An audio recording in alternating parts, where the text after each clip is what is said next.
Operation सिंदूर झाल्यानंतर तर सुरुवातीला पाकिस्तान म्हणत होता की या ऑपरेशन सिंदूरमध्ये जे काही भारतानं हल्ले केले आहेत याच्यामध्ये कुणीही पाकिस्तानी व्यक्ती मेलेला नाही। सुरुवातीला त्यांनी 3-4 असा आकडा सांगितला होता, नंतर लक्षात आलं की मौलाना मसूद अझहरच्या घरातच 14 लोक मेलेत। पण तरीही नंतर पाकिस्तानी सरकारनं ऑपरेशन सिंदूरमध्ये मेलेल्या पाकिस्तानी दहशतवाद्यांचा आकडा लपवायचाच प्रयत्न केला, पण अखेर सलमान अली आगानं तो आकडा उघडा केला असं म्हणायला हरकत नाही। कारण पाकिस्तानचा कर्णधार सलमान अली आगानं कालच्या पत्रकार परिषदेत असं सांगितलं की पाकिस्तानच्या संघाला जी काही धनराशी या सामन्याची मॅच फी म्हणून मिळणार आहे ती सगळी ते पाकिस्तानमध्ये या भारतानं केलेल्या हल्ल्यामध्ये मृत झालेल्या व्यक्तींना देणार आहेत। म्हणजे एक प्रकारे ही कबुली आहे की पाकिस्तानमध्ये अनेक लोक या हल्ल्यामध्ये मृत्यू पावले होते आणि भारतानं तर हल्ले अगदी प्रेसिजन दहशतवादी तळांवरच केले होते। म्हणजे अर्थात जे लोक मेले ते सगळे दहशतवादी होते किंवा दहशतवाद्यांचे नातेवाईक होते। आता या पत्रकार परिषदेमधनं पाकिस्तानचं रूप बऱ्यापैकी उघड झालं असलं तरी या पत्रकार परिषदेत सलमान अली आगानं अनेक आरोप केलेले आहेत आणि तो काय काय बोललाय ते सगळं पाहूया आजच्या या व्हिडिओमध्ये। मी आहे रणजित यादव आणि तुम्ही पाहताय द मराठी बाणा। मॅच संपल्यापासूनच पाकिस्तानच्या चेहऱ्यावरती प्रचंड निराशा दिसत होती। मॅच संपल्या पाकिस्तानी प्लेयर्स जे आपल्या ड्रेसिंग रूममध्ये जाऊन बसले ते अगदी शेवटपर्यंत ड्रेसिंग रूमच्या बाहेर यायला तयार नव्हते। अगदी 1 तास झाला तरी ते बाहेर येत नव्हते। पाकिस्तानच्या पीसीबीचे अध्यक्ष मोहसिन नकवी बराच वेळ बाहेर त्यांची वाट बघत होते, पण तरी देखील पाकिस्तानचे प्लेयर्सच बाहेर येत नव्हते। बऱ्याच वेळानंतर ते बाहेर आले आणि त्यांनी आपापल्या ट्रॉफी इंडिव्हिज्युअल अवॉर्ड जे होते ते कलेक्ट केले आणि त्यांना या सामन्याचे रनर अप म्हणून जे $75,000 बक्षीस मिळालं, जे पाकिस्तानी रुपयामध्ये कन्वर्ट केलं तर 2 कोटी रुपये होतं, ते या सलमान अली आगानं अशा पद्धतीनं फेकून दिलं। म्हणजे एक प्रकारे त्यानं या पद्धतीनं डिसरिस्पेक्ट दाखवला की मी पैशाला किंमत देत नाही। पण ॲक्च्युअली पाकिस्तानची परिस्थिती काय आहे ते तुम्हाला सर्वांना माहिती आहे आणि पाकिस्तानमध्ये देखील सर्वांना माहिती आहे। या पोस्ट मॅच प्रेझेंटेशनमध्ये अर्थातच तुम्हाला सर्वांना माहिती आहे की भारतानं पाकिस्तानचे पीसीबीचे प्रमुख असलेल्या मोहसिन नकवी यांच्याकडून, जे मोहसिन नकवी स्वतः एसीसीचे म्हणजे एशिया क्रिकेट काउन्सिलचे देखील प्रमुख आहेत, त्यांच्या हातून ट्रॉफी स्वीकारायला नकार दिला। त्यामुळे भारताला काल ट्रॉफी मिळाली नाही, ही गोष्ट तर तुम्हाला आता माहितीच आहे। पण त्याच्यानंतर जी एक प्रेस कॉन्फरन्स झाली, या प्रेस कॉन्फरन्समध्ये पाकिस्तानचा कर्णधार सलमान अली आगा भरपूर बोलला। तो बोलताना त्यानं सूर्यकुमार यादववर टीका केली। तो म्हणाला की एशिया कप चालू होण्याच्या पूर्वी सूर्यकुमार यादवनं माझ्याबरोबर हँडशेक केला होता, त्यानं रेफरी बरोबर झालेल्या मीटिंगमध्ये देखील माझ्याबरोबर हँडशेक केला होता, पण नंतर त्याला काहीतरी पट्टी पडवण्यात आली, काहीतरी सांगण्यात आलं म्हणून त्यानं माझ्याशी हँडशेक केला नाही। भारतानं अशा पद्धतीनं हँडशेक न केल्यामुळे पाकिस्तानचा यात कुठेही अपमान होत नसून अपमान होतोय तो क्रिकेटचा होतोय आणि क्रिकेट खेळाची जी गरिमा किंवा क्रिकेट खेळाचं जे मोठेपण आहे ते कमी होत चाललंय असं सलमान अली आगाचं मत आहे। सलमान अली आगाला यावेळी पत्रकारांनी अनेक प्रश्न विचारले, त्यावेळी तो म्हणाला की ह्या सगळ्याची सुरुवात पाकिस्ताननं केलेली नसून भारतानं केली होती।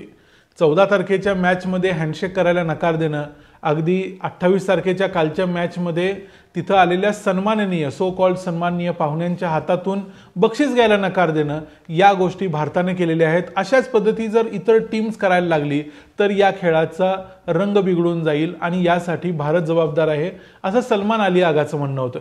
सलमान अली आगा म्हणाला की मला जास्त काही कठोर शब्द भारतासाठी वापरायचे नाहीत, पण भारताचा कर्णधार आणि भारताची टीम या संपूर्ण स्पर्धेमध्ये ज्या पद्धतीने खेळली ते खेळाच्या अगदी विरुद्ध होतं। त्यापेक्षा आम्ही जरी पराभव पत्करला असला तरी देखील आम्ही खेळाच्या दृष्टीनं, खेळ भावनेच्या दृष्टीनं अतिशय चांगलं खेळलो आणि याचा आम्हाला अभिमान आहे। सलमान अली आगा यावेळेला असं सांगत होता की त्याच्या वडिलांच्याकडून त्याला समजलेल्या गोष्टी किंवा त्यानं स्वतः लहानपणापासून बघितलेल्या क्रिकेटमध्ये अशा पद्धतीनं कधीही हँडशेक करायला नकार देणं किंवा अशा पद्धतीनं बक्षीस स्वीकारायला नकार देणं अशा गोष्टी कधी क्रिकेटमध्ये घडल्या नव्हत्या। या अगोदर देखील भारत आणि पाकिस्तानमध्ये तणाव होता, युद्ध झाली होती, पण तरी देखील अशा पद्धतीने हँडशेक करायला नकार देण्याची गोष्ट क्रिकेटच्या इतिहासात पहिल्यांदाच घडलेली आहे आणि त्याला भारत जबाबदार आहे, भारताचा कर्णधार सूर्यकुमार यादव जबाबदार आहे असं सलमान अली आगाचं म्हणणं होतं।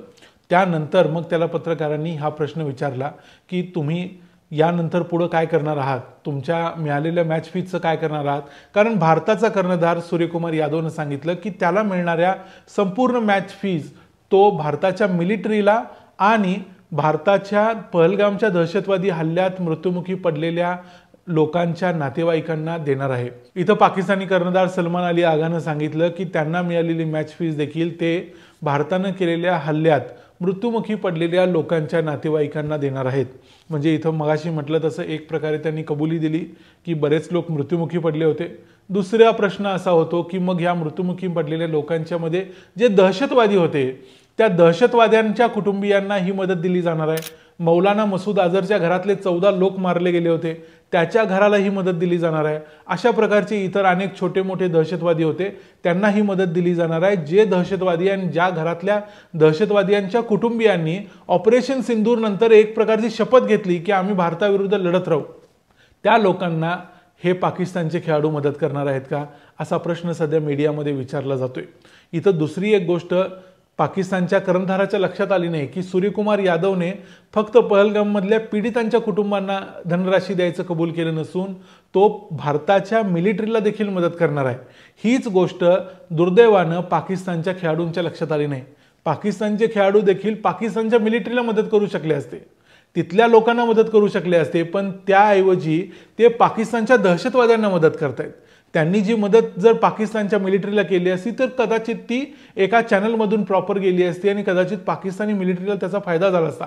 भारताच्या दृष्टीने ते नुकसानच असलं तरी देखील किमान पाकिस्तानच्या दृष्टीने ती एक चांगली मदत आहे असं आपण म्हणू शकलो असतो।